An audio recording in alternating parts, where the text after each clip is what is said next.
ñu évacué ko ba noppi ñu doog ñëw ci cas yeneen cas yi. non man dama ne. waaw pour Mansour Faye pour daaneel yow. non man pour mu daaneel dama ne. nañu éviter. waaw. nañu éviter règlement de compte. nañu éviter làq doom dóor doom. nous sommes tous d'accord ci reddition des comptes. ok mais nañu éviter loolu. bis bu amee dina mel ni Macky Sall ak CREI ba. ok man loolu laa wax waxuma ne diw fii la bokk wala fee la bokk. dinaa dikk ak yow ci cas précis mais dama bëgg Pa Moussa. débat bi am ci wàllu caution Mansour Faye bi. maître Amadou Sall bokk ci ay avocat am nee na dañ leen a bañal caution. ndax caution bi sax ñu ngi ciy amal xibaar ba jaxate am na lu mu ci wax donte amoon nañ beneen xibaar guñ ci am ñu ne Marème Faye Sall dafa pare pour cautionnel ki nga xamante ni moom mooy frère Mansour Faye 2 milliards. waaye nee nañ ñu Marème Faye Sall n'a pas déposé de chèque c'est le président Macky Sall qui a mis un champ à Sébi d'une valeur supérieure au montant. Notez aussi que ce champ acquis en 2004 figure dans la déclaration de patrimoine du président Macky Sall donc loolu ba jaxate moo ko indi ci ay version waaye ak lu mën a xew ci version avocat mi muy maître Amadou Sall dégg ngeen ko nee na dañ leen a bañal seen caution.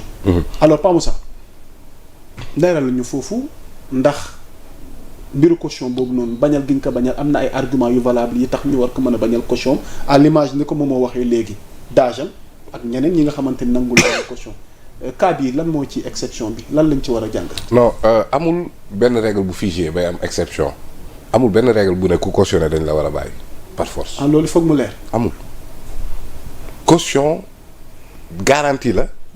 juge bi di ko apprécier même les dispositions de l'article 140 yu ñuy wax mu permettre ñu bëri ñu nekk en liberté dafa jox une faculté peu ci ñaari cas benn bi moom mooy une contestation sérieuse beneen bi mooy le versement de l'intégralité de la somme bi ñu lay toppee en cas de détournement de deniers publics.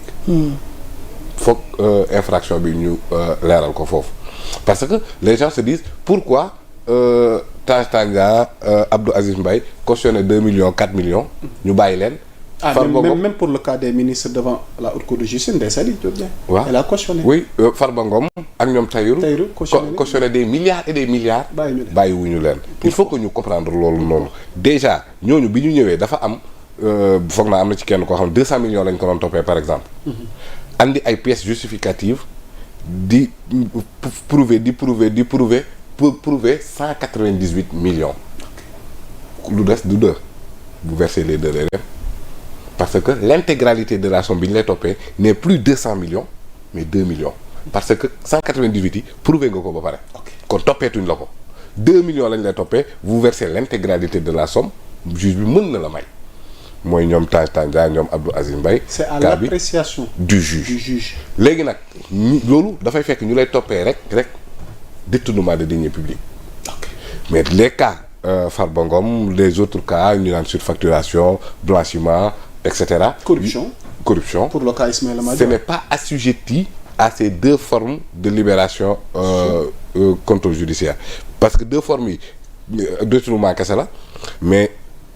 contestation sérieuse ak versement loolu waxuñu par force que ne bu nekkee keneen même bu dee en cas de détournement de deniers publics même si c'est le cas le juge peut rek laa ñu wax kon le juge n'est pas obligé parce que li waral loolu mooy mën nañ ne 1 million lañ lay toppee nga verser 1 million ñu ne la demal nga daw génn réew mi ñu continuer enquête bi ndekete 1 milliard la fu ñu jëm donc c'est pas par force que ne nit ki bu defee caution rek dañ ko war a bàyyi déedéet la garantie de représentation est une chose mais aussi parfois enquête fi muy tàmbalee ak fa muy yegg kenn mënul xam fan la Farba Ngom CENTIF finalement on a parlé de Wally Seck on a parlé de Amadou Sall au début de l'enquête c'était pas eux. non donc kon enquête yow xamal fi nga tam justement donc kon mën nga verser l'intégralité de la somme au cours de l'enquête ñu xam ne l'intégralité de la somme n'était pas 2 milliards sax mais 100 milliards alors donc kon juge bi amul lan moo ko tënk ne ko par force ku joxe caution rek ba ko loolu amul donc mën nga joxe caution ñu ne la déet mën nga joxe caution ñu ne la bismillah. donc daal juge bi moom mooy xool. parce que nee naa la foofu ce sont des magistrats du siège. mais aussi la position du juge est motivée par des arguments aussi qu'on peut comprendre. toutefois parce que am na ñuy bañ leen buñ la bàyyi ndax dara wóoruñu da ngay daw. waaw juge bi moom. décision bi yëpp c'est motivé mais bii nii juge du siège la. cas Mansour or waaw ki ko mettre Pour sous ce mandat cas de précis. dépôt c'est un magistrat du siège. Alors donc ci bien des cas mais le procureur wax na la moom objectif am lan la la conférence de presse des parquetiers nee na la il préfère remplir les caisses de l'État que de remplir les prisons. oui. Donc moom wax na leen lan mooy politique pénale gouvernement bi dans la reddition des comptes que de récupérer l'argent du kon kay contribuable. ku joxe caution nañ ko bàyyi mu dem toog. dégg nga loolu laa lay wax nag loolu kan moo doon def conférence de presse c'est le procureur. kan moo def mandat de dépôt c'est le juge. alors donc ce n'est Moom pas la la même bëgg wax corporation ah ouais je sais bëgguma wax dara. kon bokkul procureur bëgguma wax haute cour dara. de justice am na procureur ah haute cour de justice am na am na procureur procureur oui. mais tey ki mettre mandat de dépôt du procureur juge d'instruction la c'est un or juge d'instruction. juge d'instruction kooku exécutif amul lenn lu muy laale ak moom donc le kii wu objectif wu procureur le parquet la politique pénale du gouvernement c'est de remplir les caisses de l'État mais ce dossier là nekkul ci loxo ñooñu noonu. y a pas d'enjeu politique bu ma la déggee. Jamais. par rapport à ce dossier. Par rapport à tous les dossiers de la reddition des comptes par rapport à tous les dossiers de droit commun. par Certains rapport veulent mettre sur la table l'argument des locales yi ne sunu kanam. mais pas du tout Ousmane Sonko dafa daan ñëpp soog a. parce que dañuy wax ni Gladima elle est maire. mairesse Joal. mais ñaari Moustapha élection Diop Louga. ñaari élection yëpp Mansour Pastef gañe ko. Mansour Ndar. ñaari élection yëpp Ousmane Sonko gañe ko. voilà d'où ñenn ñi bëgg a poser débat comme quoi s'il y a pas d'enjeu politique débat par rapport à ces ñooñu dossiers débat tappale la ñuy posé. pour d'éventuelles échéances yi ne sunu débat tappale la ñuy posé. yaa Moussa Ousmane Sonko daf leen bàyyi ba ñoom ñëpp ñu coalition bu dem ak Pastef fa moom képp duma leen ñoom ñëpp. yëpp kooku maanaam xeexu politique daf leen koo daan ba pare wax ma kat appui de dafa leen toog seen kaw ba mu leer na moo leen mën mu lépp leer amatul kuy contesté. parce que ba muy dem fële gars yi sax mënoon nañu coalition Diomaye président mais bii dafa jël Pastef fa moom képp duma ñëpp dem yoon. waa tey jii nii Moustapha Diop ca Louga Sophie Gladima ca Joal. keneen ak keneen Mansour Faye ca Ndar. ñoom ñëpp Ousmane Sonko war na leen ne moo leen mën ba pare. war na leen ko ba pare. kon débat amul foofu. kon sur le plan politique débat amul gis nga Macky Sall. moom ba muy éliminer des candidats Karim Wade ak Khalifa Sall daf ko leeroon ne ñii dañoo am dayoog sur le plan politique. il a utilisé la justice pour les éliminer parce que moom moo modifié le code électoral. pour empêcher képp ku am condamnation même de 6 mois avec sursis. yow doo bokkati élection. modification boobu moo ko éliminer loo adversaire politique am yëpp. boobu fekk na 2016. jëm 2019 Khalifa Sall ak Karim Wade ñoo ngi taxaw yore dayoog politique. Ousmane Sonko daf leen daan ba pare soog a justice di doxalam. daf leen daan ba pare ba mu leer na ne fii kenn yëngatootu moom mu mënee kii politique am local yi nga wax. man jàpp ma ne. Ousmane Sonko local yi dafa war a campagnal kii que ce soit. gëmuma loolu. léegi Pa Moussa concrètement par rapport ak biens yi nga xamante ni moom la Macky Sall bëggoon cautionner ndax foogoo nga ni biens yooyu bu ñëwoon. ndax duñ ci teg loxo ba noppi bañal ko.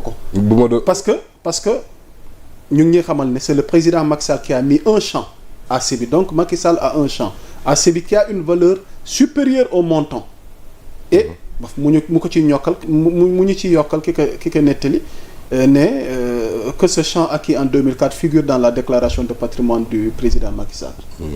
waaw loolu xam nga mooy li ma la wax léegi même bu andi woon un champ de 100 milliards c'est le juge qui apprécie c'est l'appréciation souveraine du juge donc foofu amul lenn lu koy tënk sur ce plan Khalifa Sall defoon na caution bu mel noonu je pense les femmes khalifistes là.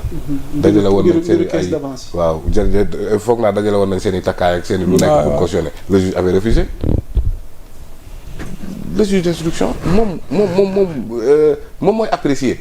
alors donc Macky Sall andi na tool Macky Sall andi na nangam certes nag c'était beaucoup plus pédagogique et vraiment pertinent de saisir les trucs et de le mettre sous mandat de dépôt.